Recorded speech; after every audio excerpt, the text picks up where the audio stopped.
जय हिंद क्लास। तो हम लोग इस क्लास के माध्यम से, इस सीरीज के माध्यम से बिहार दरोगा का प्रैक्टिस सेट नंबर 1 जो ज्ञान बिंदु जीएस एकेडमी के द्वारा रोशन आनंद सर के द्वारा निकाला गया बिहार दरोगा का प्रैक्टिस सेट है, जो प्रारंभिक परीक्षा के लिए महत्वपूर्ण है।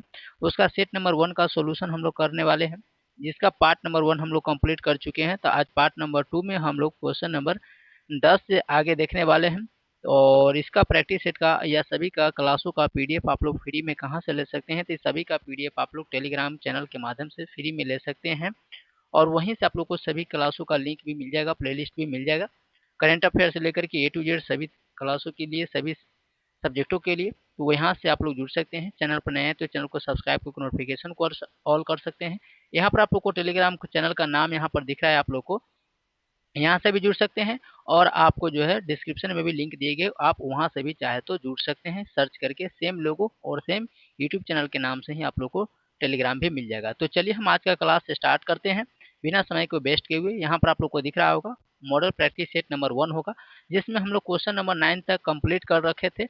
यहाँ तक हमने कंप्लीट कर लिया था, और पिछला वीडियो आप लोग नहीं देखे हैं तो आप लोग जा करके देखिए, क्योंकि आज हम लोग करने वाले हैं क्वेश्चन नंबर 10 से सॉल्यूशन। तो यहाँ पर हम लोग का स्क्रीन पर क्वेश्चन आ भी गया है, और इसका प्रैक्टिस के लिए आप लोग टेलीग्राम से इसका क्वेश्चन ले सकते हैं। तो पहला नंबर प्रश्न है आज का कि फ्रांस की क्रांति के समय वहाँ का शासक कौन था? तो फ्रांस की क्रांति के समय जो था, वो फ्रांस की क्रांति हुआ था, और फ्रांस में वहाँ का शासक उस समय कौन था जब फ्रांस में क्रांति चल रही थी? तो ये है घटना 1789 की, और लुई 16वां जो था उस समय फ्रांस की क्रांति हो रहा था। तो पहला नंबर है कि फ्रांस की क्रांति कब होता है? तो 1789 ईस्वी में फ्रांस में क्रांति होता है, और उस समय का जो राजा था वो लुई 16वां था। कौन था? लुई 16वां था, उस समय का शासक था। लुई 16वां को 1734 में फ्रांस का सम्राट बनाया था। क्वेश्चन पूछा जाए कि लुई 16 को, क्योंकि जब भी सम्राट शब्द यूज आ जाए, ठीक है, सम्राट शब्द जब भी आए तो सम्राट का मतलब होता है राजा, सम्राट का मतलब होता है राजा, ठीक है। तो ये सम्राट कब बनाया गया था? तो इसे बनाया गया था 1774 ईस्वी में। फ्रांस का सम्राट, फ्रांस का राजा लुई 16वां को 1774 ईस्वी में इसे बनाया गया था। लुई 16वां की पत्नी का क्या नाम था? और यह ऑस्ट्रिया की दूसरी देश की रहने वाली यह रानी थी, ठीक है। तो लुई 16वां की पत्नी, यानी कि दोनों को दोनों रंगरसिया एक तरह से था, खूब पैसा उड़ाता था, जनता का पैसा, किसान का पैसा, गरीब मजदूर का पैसा टैक्स के तौर पर वसूलता था, और खूब पैसे को मौज मस्ती करता था। तो इसकी पत्नी का नाम क्या था? इसकी पत्नी का नाम था मेरी एंतवानेट। क्या नाम था? मेरी मेरी एंतवानेट था, मेरी एंतवानेट इसकी पत्नी का नाम था। और यह कहाँ की रहने वाली थी? तो ये ससुरी ऑस्ट्रिया की रहने वाली थी। कहाँ की? ये ऑस्ट्रिया की रहने वाली थी, ये भी आप लोग याद रखना है। तो इसकी पत्नी का नाम मेरी एंतवानेट, कहाँ के रहने वाली? ऑस्ट्रिया के रहने वाले थे, लुई 16वां की पत्नी थी, ठीक है। 14 जुलाई 1789 को क्रांतिकारियों ने बास्तिल की कारागाह ध्वस्त कर दिया था। जो लुई 16वां का जो बास्तिल कारागाह था उसको कब ध्वस्त किया था? तो यहाँ पर देखेंगे बास्तिल कारागाह बास्तिल कारागाह को कब ध्वस्त किया गया था? ये किया गया था 14 जुलाई 1789 ईस्वी को। 14 जुलाई 1789 ईस्वी को का जो बास्तिल कारागाह था उसको क्रांतिकारियों ने ध्वस्त कर दिया था, ठीक है। अब आप लोग को कमेंट्स में बताना है कि फ्रांस की राजधानी कहाँ है, फ्रांस की राजधानी कहाँ है, और फ्रांस की मुद्रा क्या है, ठीक है। स्वतंत्रता और समानता और बंधुत्व का नारा फ्रांसीसी क्रांति की देन है, फ्रांसीसी क्रांति की देन है। ये भी आप लोग याद रखना है कि अगर क्वेश्चन पूछा जाएगा कि स्वतंत्रता, समानता और बंधुत्व का नारा ये किसकी देन है? तो फ्रांसीसी क्रांति की। किसकी? फ्रांसीसी। स्वतंत्रता, समानता और बंधुत्व का नारा, और बंधुत्व यानी भाईचारे का नारा, बंधुत्व का नारा किसकी देन है? तो ये देन है फ्रांस की क्रांति की देन है। वर्साई के शीश महल का निर्माण लुई 14वां ने करवाया था।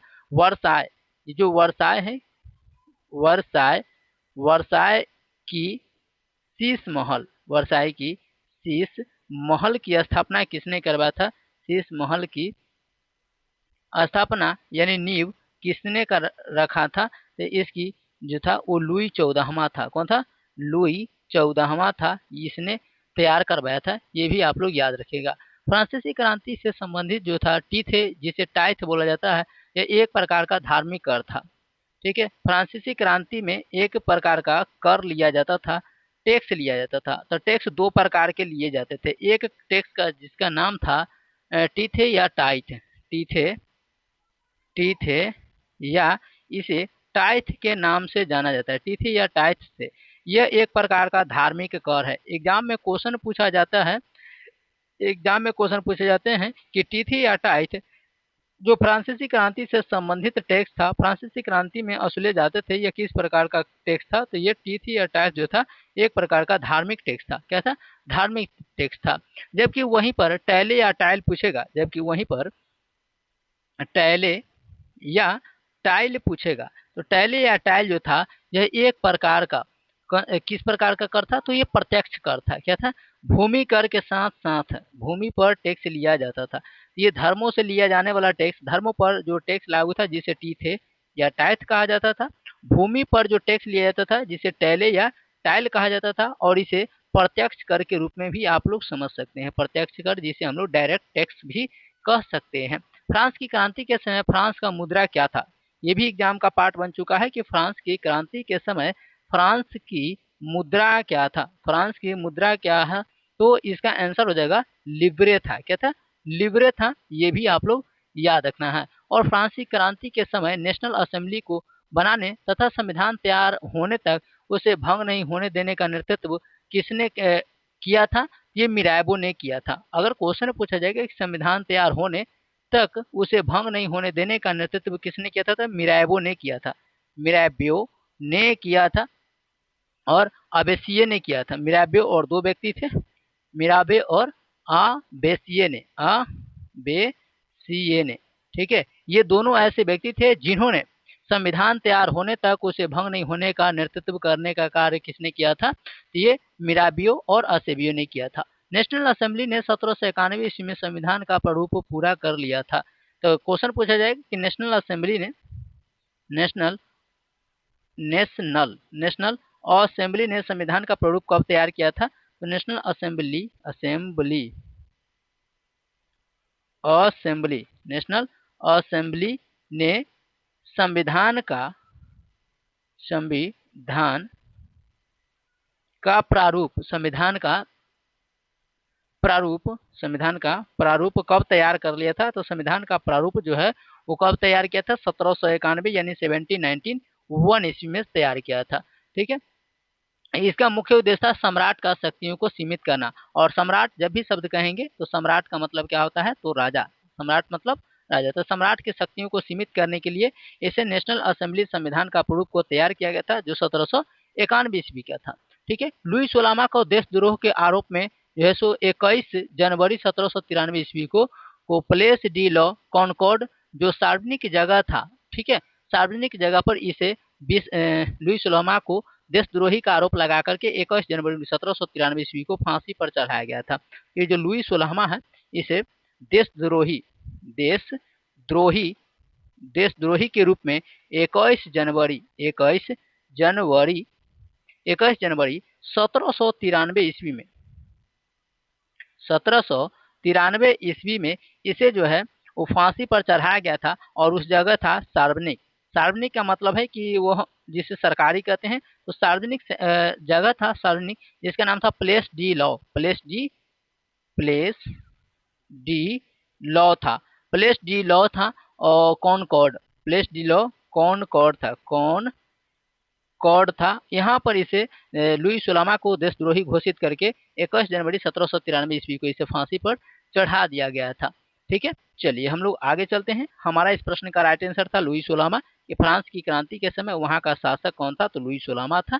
ठीक है, जिसकी पत्नी मेरी एंतवानेट ऑस्ट्रिया के रहने वाली थी। अगला 11 नंबर सवाल है, खूनी रविवार की घटना कब और घटित होती है? तो खूनी रविवार का जो घटना है वो 22 जनवरी 1905 ईस्वी को होता है। यानी इसका right answer option number C हो जाएगा, खूनी रविवार। ये घटना रविवार के दिन हुआ था, इसीलिए इसका नाम पड़ गया खूनी रविवार। इसमें क्या हुआ था? जो भूखे गरीब किसान थे, और यह घटना है रूस की, यह घटना है रूस की। और रूस के राजा को सम्राट कहा जाता था। रूस के राजा को क्या कहा जाता है, तो इसको भी सम्राट कहा जाता था। ठीक है, तो ये सम्राट जो था वहां पर गरीब, किसान, असहाय और भूखे लोगों से टैक्स वसूलता था, अपने मौज मस्ती करता था। वहाँ की किसानों की स्थिति काफी, हालात जो थे काफी खराब हो चुके थे। इस पर टैक्स लेते जाता था। ये टैक्स से और किसान के जो राहत न मिलने के कारण, वहाँ की जो समस्याएं थी, उन समस्याओं से छुटकारा न देने के कारण राजा से वहाँ का कोई किसानों को राहत नहीं मिला था, जिसके कारण भूखे और गरीब किसान जो थे वो समूह बना करके वो राजा के बरसाई की ओर जा रहे थे। वो इसी वक्त राजा को पता चलता है कि जो किसान थे, जो निहत्थे थे लोग, जो गरीब थे, असहाय थे, वो हमारे महल की ओर आ रहे हैं। तो राजा जो था, वो सम्राट जो था, उस उन्होंने जिसे जार बोला जाता है, क्या बोला जाता था, रूस में राजा को जार बोला जाता था। उन्होंने अपना सेना को यह आदेश दिया कि जाओ, जो लोग आ रहे हैं हमारे घेराबंदी करने के लिए, हमारे ऊपर विद्रोह करने के लिए, उसे अंधाधुंध गोलियां बरसा करके रास्ता में भून दो। वो दिन जो था वो रविवार का दिन था। कौन था? रविवार का दिन था। और दिनांक जो था वो 22 जनवरी 1905 था, दिन रविवार था। इसीलिए इस घटना को खूनी रविवार के नाम से जाना जाता है। ठीक है, 7 फरवरी 1917 ईस्वी को रूस में क्रांति का प्रथम विस्फोट हुआ था। तो क्वेश्चन पूछा जाएगा कि रूस में प्रथम विस्फोट कब हुआ था? रूस में प्रथम विस्फोट कब हुआ था? रूस में प्रथम विस्फोट कब हुआ था? तो रूस में प्रथम विस्फोट जो हुआ था वो 7 फरवरी 1917 ईस्वी को हुआ था। ये भी याद रखना है, 7 फरवरी 1917 को रूस में प्रथम विस्फोट हुआ था। विद्रोहियों ने रोटी रोटी का नारा लगाते हुए सड़कों पर प्रदर्शन करना शुरू किया था, जिसमें प्रथम विस्फोट के रूप में माना जाता है। और 15 मार्च 1917 को जार निकोलस द्वितीय ने गद्दी त्याग दिया था। तो क्वेश्चन पूछा जाएगा कि इस आंदोलन के तहत, खूनी रविवार आंदोलन के तहत जो है, वो जार निकोलस जो था, निकोलस निकोलस जार निकोलस गद्दी कब त्याग दिया था? गद्दी कब गद्दी कब त्याग दिया था? तो ये गद्दी जो त्यागा था वो 15 मार्च 1917 को, 15 मार्च 1917 ईस्वी को इन्होंने गद्दी को त्याग दिया था। ठीक है, इस प्रकार रूस में निरंकुश राजशाही का अंत हो गया। इस प्रकार निरंकुश, और निरंकुश का मतलब होता है वैसा राजा जिस पर अंकुश, अंकुश का मतलब होता है रोक, अंकुश का मतलब होता है रोक। तो वैसा राजा रूस में था जिस पर रोक यानी निरंकुश लगा ही नहीं सकते थे, अंकुश लगा ही नहीं सकते थे, उस राजा को निरंकुश बोला जाता है। तो अंकुश का मतलब होता है रोक, और निरंकुश का मतलब होता है कि उस पर रोक लगाया ही नहीं जा सकता है, जो मन में आएगा वो कर सकता है। तो ऐसा राजा था जार निकोलस द्वितीय, जो रूस में था। और इसकी जो है, इसको गद्दी छोड़ना पड़ा 15 मार्च 1917 ईस्वी को। ठीक है, रूस में साम्यवाद की स्थापना 1898 में हुई थी। अगर क्वेश्चन पूछा जाए कि रूस में साम्यवाद की स्थापना कब हुआ था, रूस में साम्य साम्यवाद की स्थापना कब हुआ था? तो रूस में साम्यवाद की जो स्थापना हुआ था वो 1898 ईस्वी में माना गया है। ठीक है, 1898। आगे चल करके यह दो भागों में बट जाता है। ठीक है, साम्यवाद जो होता है आगे चल करके यह दो भागों में बढ़ जाता है। ठीक है, पहला को कहते हैं बोल्शेविक, साम्यवाद होता है दो भागों में बढ़ जाता है। पहला होता है बोल्शेविक और दूसरा होता है मेंशेविक होता है। तो ये भी याद रखना है कि साम्यवाद कितने भागों में बढ़ जाता है? दो भागों में, बोल्शेविक और मेंशेविक। बोल्शेविक में सबसे ज्यादा जनसंख्या थी, बहुमत वाला दल जो था वो बोल्शेविक था। बहुमत वाला दल, अगर क्वेश्चन पूछेगा बहुमत वाला दल कौन सा था, तो बहुमत वाला जो दल था, बहुमत वाला जो दल था उसे बोल्शेविक, तो ब से बहुमत, ब से बोल्शेविक, और कम दल वाला जो था उसे क्या कहते हैं? मेंशेविक। तो याद रखने के लिए आसान तरीका है कि रूस में साम्यवाद की स्थापना 1898 में होता है, और इसके बाद आगे चल करके यह दो गुटों में, दो पक्षों में, दो दलों में बढ़ जाते हैं। एक कहते हैं बोल्शेविक और दूसरा को कहते हैं मेंशेविक। बोल्शेविक में बहुमत दल होता है, यानी बहुत दलें होती हैं, और मेंशेविक में कम होती है। ठीक है, चलिए आगे देखते हैं कि अल्पमत वाला दल मेंशेविक कहलाया और इसका मुख्य नेता केरेंस्की था, जबकि बहुमत वाला दल जो था जिसे बोल्शेविक कहलाया, इसका सर्वप्रथम नेता लेनिन को बनाया गया था। अगर क्वेश्चन पूछा जाएगा कि बहुमत वाला दल कौन सा था, तो बहुमत वाला दल था बोल्शेविक था। इस बोल्शेविक का नेता किसे बनाया गया था? तो बोल्शेविक का प्रथम नेता जो था वो कौन था? तो ये प्रथम नेता था लेनिन। कौन था? लेनिन था प्रथम नेता। अब लेनिन ने एक नई आर्थिक नीति योजना लागू किया था।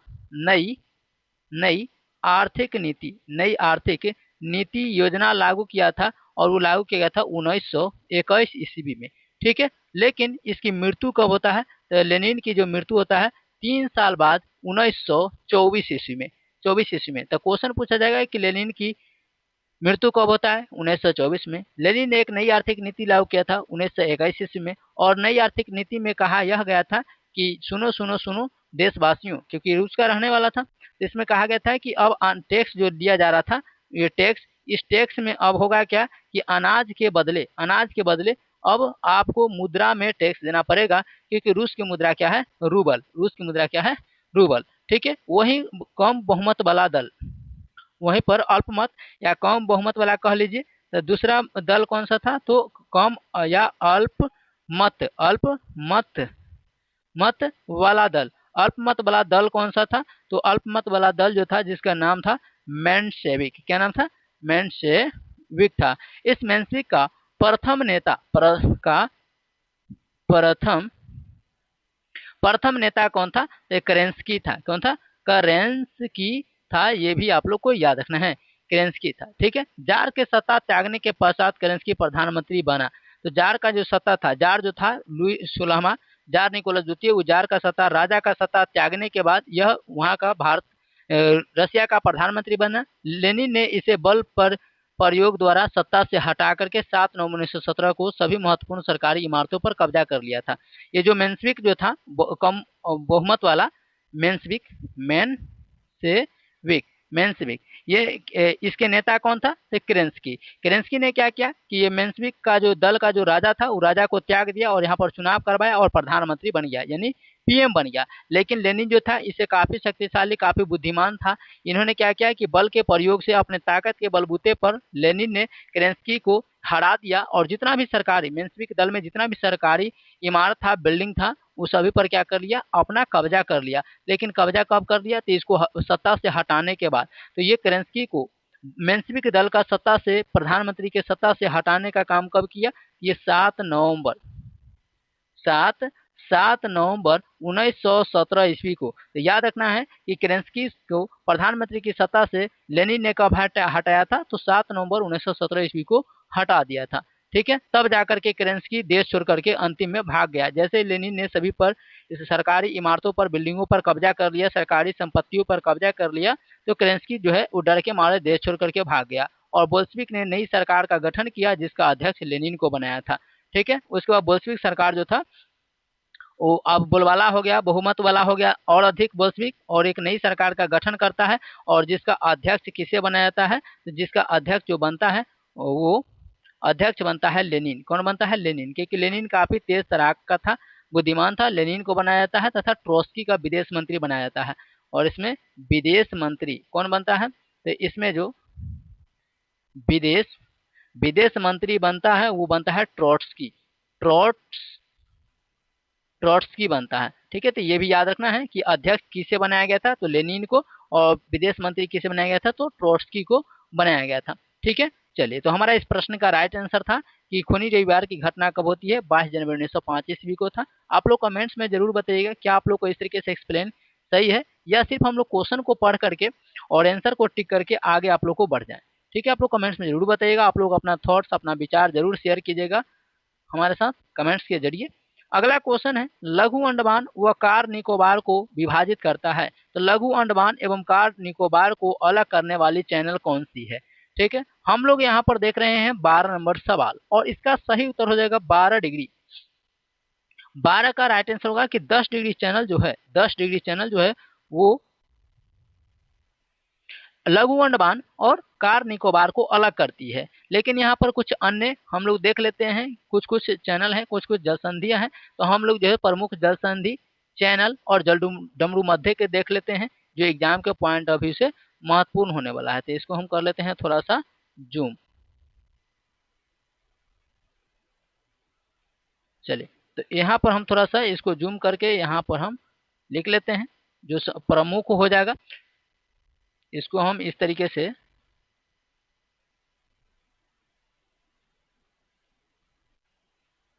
इसको हम इस तरीके से दो भागों में बांट देते हैं।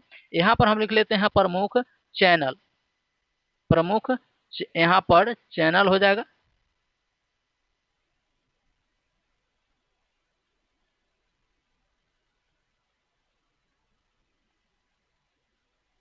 ठीक है, यहाँ पर हो जाएगा हम लोग का प्रमुख चैनल,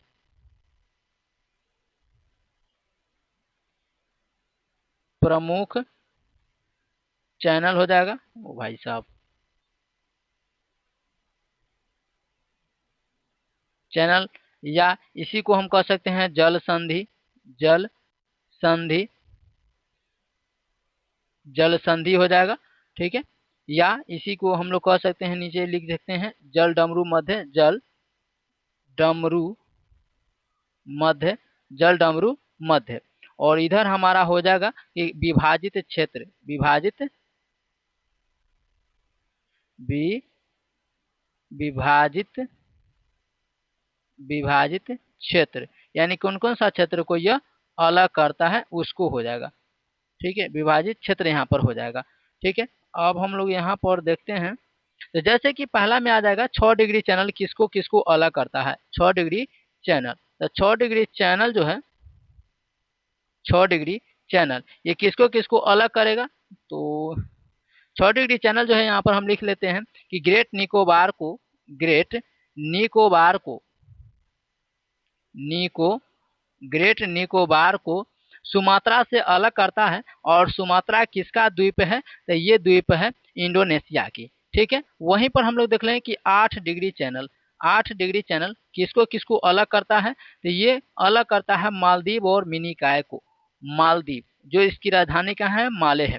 ठीक है, मालदीव और मिनिकॉय को अलग करता है, मिनिकॉय को अलग करता है। वहीं पर हम लोग 9 डिग्री चैनल की बात करें, तो 9 डिग्री चैनल किसको किसको अलग करता है, तो मिनिकॉय और लक्षद्वीप को, मिनिकॉय और लक्षद्वीप को अलग करता है, मिनिकॉय और लक्षद्वीप को,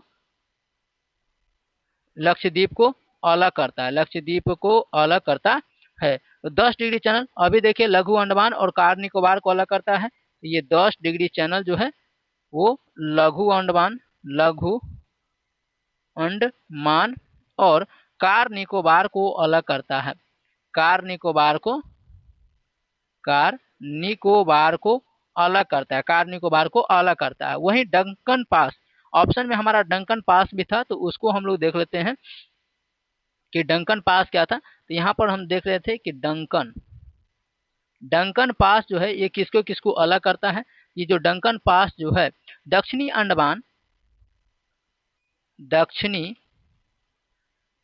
अंडमान, दक्षिणी अंडमान और लघु अंडमान को अलग करता है, लघु लघु अंडमान को अलग करता है।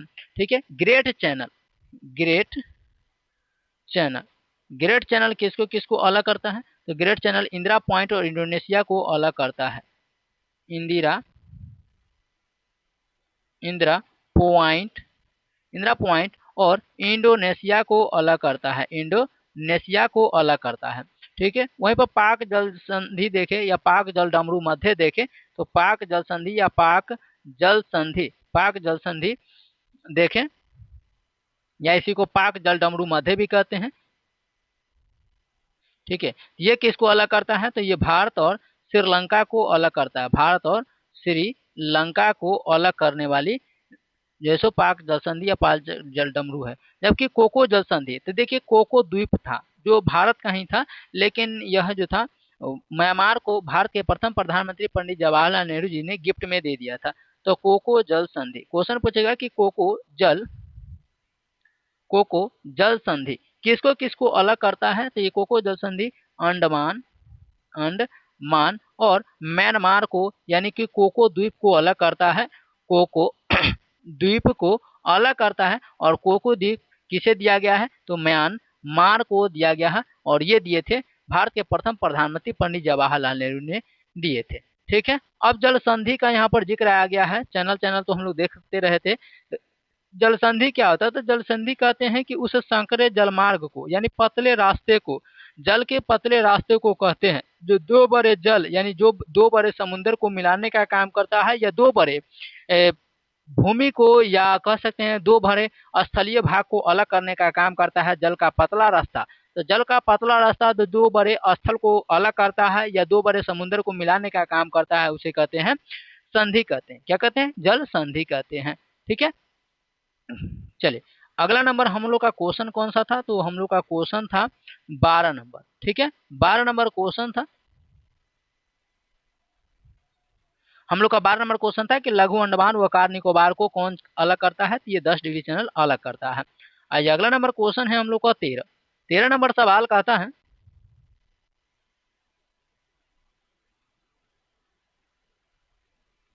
चले 13 नंबर सवाल कहता है निम्नलिखित राज्यों में किस किस समुद्री तट सबसे लंबा है? तो सबसे समुद्री तट लंबा जो है वो तमिलनाडु का है। किसका है? Tamil Nadu is the right answer हो जाएगा। लेकिन तमिलनाडु का कितना है? तो 1068। कितना है? तो 1068.69 मीटर, यानी कि 1068 किलो 69 मीटर इसका हो जाएगा, किलोमीटर हो जाएगा। ठीक है, सबसे अगर इसकी बात करें तब तो, लेकिन इससे सब अगर राज्य में पूछा जाएगा सबसे अधिक किसका है, सबसे अधिक किसका है, तो आइए हम लोग देखते हैं कि सबसे अधिक की अगर बात करें तो पहला नंबर है कि भारत के कितने ऐसे राज्य हैं जो समुद्र तट से सीमा साझा करते हैं, यानी समुद्र तट से सीमा लगता है। ठीक है, और केंद्र शासित और राज्य को हम लोग देखते चलते हैं। तो सबसे पहला जो आता है वो है अंडमान। अंडमान निकोबार। अंडमान निकोबार जो द्वीप है वो 30,183.50, तो दशमलव के बाद याद रख सकते हैं या छोड़ सकते हैं। तो 30,83.50 किलोमीटर जो है ये समुद्र से साझा करता है अंडमान निकोबार। ठीक है, जो यूटी हो जाएगा। तो क्वेश्चन ये पूछेगा कि यूटी में सर्वाधिक किसका है? तो ये हो जाएगा अंडमान निकोबार, जो समुद्र तट से ज्यादा बाउंड्री इसको लगता है। दूसरा स्थान पर आ जाता है हम लोग का गुजरात, और राज्य में पूछेगा तो सबसे अधिक इसी का है, गुजरात का। 2340 62 किलोमीटर हो जाएगा। ठीक है, इसको भी किलोमीटर कर लेंगे। ये हमारा हो जाएगा एसटी, यानी स्टेट हो जाएगा। तो क्वेश्चन पूछेगा कि भारत में सबसे अधिक समुद्र तट से साझा करने वाला राज्य कौन सा है? तो गुजरात हो जाएगा। 2340.62 किलोमीटर इसकी बाउंड्री साझा होती है समुद्र तट से। लेकिन यूटी में पूछेगा तो 30,183.50 किलोमीटर जो है ये अंडमान निकोबार का। तो यूटी में पूछेगा तो अंडमान निकोबार, और राज्य में पूछेगा तो गुजरात हो जाएगा। बाकी इसी तरीके से तमिलनाडु का पूछा तो तमिलनाडु तीसरे स्थान पर आ जाता है। तमिल और राज्य में दूसरा आ जाता है तो तमिलनाडु। तो तमिलनाडु का जो बाउंड्री साझा होता है वो 1068 दशमलव 69 किलोमीटर होता है। ठीक है, जो समुद्र तट से है। उसके बाद चौथा स्थान पर आ जाता है आंध्र प्रदेश। आंध्र प्रदेश आ जाता है, आंध्र प्रदेश आ जाता है। इसकी आंध्र प्रदेश की कितना है? तो 1058 हो जाएगा, 1058 दशमलव कुछ हो जाएगा, तो 1058 ही याद रखिए। और राज्य में सबसे कम अगर बात करें कि सबसे कम किसका है, और किस में? राज्य में सबसे कम किसका है, और वहीं पर यूटी में पूछे केंद्र शासित में सबसे कम किसका है। तो यूटी में और राज्य में, यूटी यूटी और राज्य में सबसे कम किसका है? तो यूटी में राज्य में सबसे कम जो है वो गोवा का है। कितना है? गोवा का 193 किलोमीटर। 100 राज्य में पूछेगा तो 193.95 का है किलोमीटर, यानी कि 193 आप लोग याद रख सकते हैं। जबकि यूटी में पूछेगा तो पुदुचेरी का हो जाएगा सिर्फ 42.65 किलोमीटर, 42 दशमलव। तो सबसे अधिक पूछेगा तो अंडमान निकोबार का हो जाएगा। ठीक है, 30,183 किलोमीटर। जबकि राज्य में पूछेगा तो गुजरात का हो जाएगा, 2340 किलोमीटर। जबकि राज्य में सबसे कम पूछेगा तो ये हो जाएगा किसका? तो ये हो जाएगा गोवा का। किसका? गोवा का सबसे कम हो जाएगा। और इसका पूछे यूटी में केंद्र शासित प्रदेश में पूछे तो पुदुचेरी का हो जाएगा, पुदुचेरी का हो जाएगा। ठीक है, तो ये हम ज्यादा अधिक दोनों बताए। जबकि भारत का कुल तटरेखा की लंबाई बात करें कि भारत की कुल तटरेखा की लंबाई कितना है? तो 11,098 दशमलव 81 किलोमीटर है। ये भी आप लोग याद रखिएगा, बस 11,098 किलोमीटर याद रखिएगा, ये हो जाएगा। ठीक है, चलिए तो इसका राइट आंसर क्या हो जाएगा? तमिलनाडु हो जाएगा। आंध्र प्रदेश तीसरे स्थान पर आ जाएगा, राज्य के मामले में दूसरा स्थान आ जाएगा। जबकि ओवरऑल देखें भारत में केंद्र शासित और राज्य मिलाकर के तो तीसरा। अगला क्वेश्चन है यहाँ पर 14 नंबर। 14 नंबर सवाल का आता है कि शिवालिक को शिवालिक को भारत के उत्तरी मैदान से अलग करने वाली संरचना क्या है? तो शिवालिक जो है इसको उत्तरी मैदान से अलग करने वाली रेखा को हम लोग क्या बोलते हैं? इसे बोलते हैं फ्रंटल फॉल्ट। क्या बोलते हैं? हिमालय फ्रंटल फॉल्ट बोलते हैं। हिमालय फ्रंटल फॉल्ट बोलते हैं। और इसका right answer option number A हो जाएगा। क्या हो जाएगा? हिमालय फ्रंटल फॉल्ट हो जाएगा। कुछ इस तरीके से होता है कि हिमालय और फ्रंटल फॉल्ट जो है वो किसको किसको अलग करता है? तो ये शिवालिक को भारत को उत्तरी मैदान से अलग करने का काम करता है। ठीक है, जबकि यह एक ऐसी संरचना है जहां से भारतीय प्लेट का यूरेशियन प्लेट से अलग होता है। भारतीय प्लेट और यूरेशियन प्लेट को अलग करने वाली रेखा हिमालय फ्रंटल है। ठीक है, जबकि प्लायोसीन युग के अंत तक हिमालय फ्रंटल फॉल्ट का विकास हुआ था। और ट्रांस हिमालय और बृहद हिमालय को अलग करने वाले कौन है? मान लीजिए कि यह है ट्रांस हिमालय। ठीक है, यह है ट्रांस हिमालय। ट्रांस हिमालय और यह है वृहद हिमालय। वृहद हिमालय, ट्रांस हिमालय और वृहद हिमालय को अलग करने वाली रेखा कौन सी है? यह किसके द्वारा अलग होता है? ये सांगपो सचर जोन के द्वारा। किसके द्वारा? ये सचर जोन। और सचर जोन को ही हम लोग क्या बोलते हैं? सचर जोन को ही क्या बोलते हैं? हिंज लाइन बोलते हैं। क्या बोलते हैं? Hinge line. हिंज लाइन के माध्यम से ये दोनों अलग होता है। ठीक है, जबकि वहीं बृहद हिमालय लघु हिमालय को अलग कौन करता है? तो बृहद हिमालय और यहाँ पर हो जाएगा लघु हिमालय। तो बृहद हिमालय और लघु हिमालय को अलग करने का काम कौन करता है? ये करता है main central thrust. Main central thrust करता है। मेन सेंट्रल थ्रस्ट करता है। Main central thrust. तो सबसे पहले हमने देखा कि ट्रांस हिमालय और बृहद हिमालय को अलग करने का काम कौन करता है? तो सचर जोन या इसी को हिंज लाइन बोलते हैं। जबकि बृहद हिमालय और लघु हिमालय को अलग कौन करता है? मेन सेंट्रल थ्रस्ट अलग करता है। ठीक है, जबकि लघु हिमालय और शिवालिक को अलग कौन करता है? जबकि यहाँ पर हम लोग देखें कि लघु हिमालय और जो है वो शिवालिक को अलग कौन करता है? शिवालिक को अलग कौन करता है? तो इसको अलग करने वाले को कहते हैं हम लोग बाउंड्री फॉल्ट। हिमालय से बाउंड्री फॉल्ट इसे अलग करता है। और हिमालय को बाउंड्री फॉल्ट को ही मेन सीमांत दर्रा के नाम से जानते हैं। मेन सीमांत दर्रा भी कहते हैं। तो ये भी आप लोग याद रखिएगा। तो लघु हिमालय और शिवालिक को अलग करने वाली हिमालय बाउंड्री फॉल्ट या मेन सीमांत दर्रा इसे अलग करने का काम करती है। क्लियर है? चलिए हम लोग का सवाल आ जाएगा अब 15वां। तो इस प्रश्न का राइट आंसर क्या था? कि शिवालिक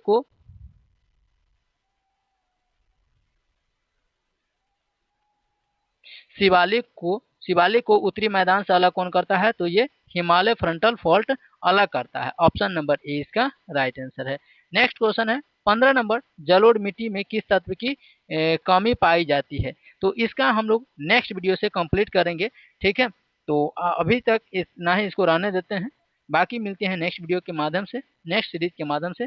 तब तक के लिए जय हिंद। अपना विचार, अपना थॉट्स, अपना थिंकिंग इस वीडियो के माध्यम से, कमेंट्स के माध्यम से जरूर बताइएगा कि इस क्लास को लेकर के आपको मन में क्या विचार है, कैसा है, क्या इसमें किसी भी तरीके से आप लोग कैसा क्लास चाहते हैं। ठीक है, तब तक के लिए मिलते हैं नेक्स्ट क्लास में। तब तक के लिए जय हिंद। जैसे इस क्लास को शेयर कीजिएगा, चैनल पर नए तो चैनल को सब्सक्राइब कर नोटिफिकेशन को ऑल कर लीजिएगा।